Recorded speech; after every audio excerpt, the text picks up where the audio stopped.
আজ থেকে নিষিদ্ধ হয়েছে নদীতে মাছ ধরা কার্যক্রম। এই নিষেধাজ্ঞা চলবে আগামী 30 এপ্রিল পর্যন্ত। এ সময় নদীতে মাছ ধরা, নদীর মাছ ক্রয় বিক্রয়, মজুদ ও পরিবহন নিষিদ্ধ থাকবে। এদিকে সরকারের এমন সিদ্ধান্তে বিপাকে পড়েছেন চাঁদপুরের অর্ধ লক্ষাধিক জেলে।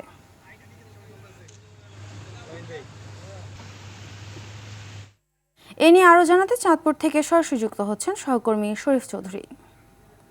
শরীফ, ঘাটের পরিস্থিতি কেমন দেখছেন, কি বলছেন জেলেরা, বিস্তারিত জানাবেন।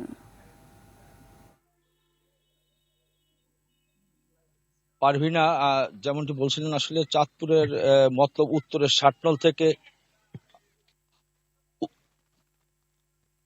থেকে হাইমসরের চর বরিবি পর্যন্ত প্রায় 70 কিলোমিটার জুড়ে এখন নদীতে শুনশান নীরবতা। কোথাও কোনো জেলে নৌকা নিয়ে নামছে না।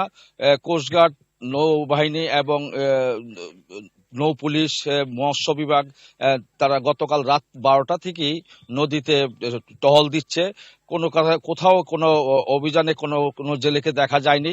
এদিকে মৎস্য বিভাগ থেকে তাদেরকে 39,400 জেলেকে 80 কেজি করে 2 মাসের জন্য প্রথম কিস্তির 80 কেজি করে চাল বিতরণ করা হয়েছে।